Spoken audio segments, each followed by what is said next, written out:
Hi friends, 27th sort ఇది డిఎస్సిలో బోధనా పద్ధతులు వాటి సోపానాలు కంపల్సరీగా గుర్తుంచుకోవాల్సిన అవసరం ఉంది. మెథడ్స్ సోపానాలు.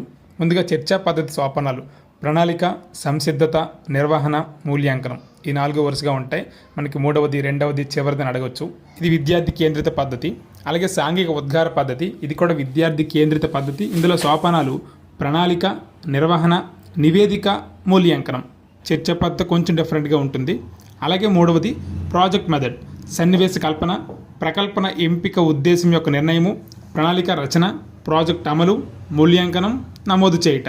ఇక్కడ 6 ఉన్నాయి సోపానాలు ప్రాజెక్ట్ మెథడ్లో. సోషల్లో సన్నివేశ కల్పన, ప్రకల్పన ఎంపిక, ఉద్దేశ నిర్ణయం, ప్రణాళిక రచన, ప్రాజెక్ట్ అమలు, మూల్యాంకనం, నమోదు. అలాగే క్షేత్ర పర్యటన చర్చా పద్ధతి లాగే ఉంటుంది. క్షేత్ర పర్యటన యొక్క సోపానాలు ప్రణాళిక, సిద్ధపరచుట, నిర్వహణ, మూల్యాంకనం. కాబట్టి కంపేర్ చేసుకొని చదువుకుంటే చాలా మంచిది. ఇది ఫ్రెండ్స్ ఈరోజు video. Thank you for watching. Please subscribe our channel.